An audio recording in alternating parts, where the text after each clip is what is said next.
La poesia si intitola A San Giuseppe volesse assomigliare.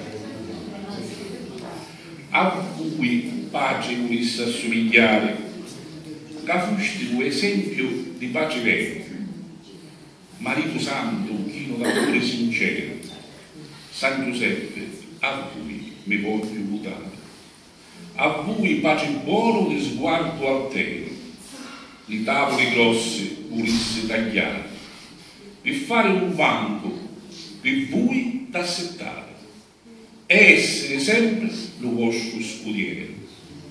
Per chi battagli cagare San Giuseppe, ancora ce ne sono tante di fare. Lo vostro esempio danno a tanti gruppi.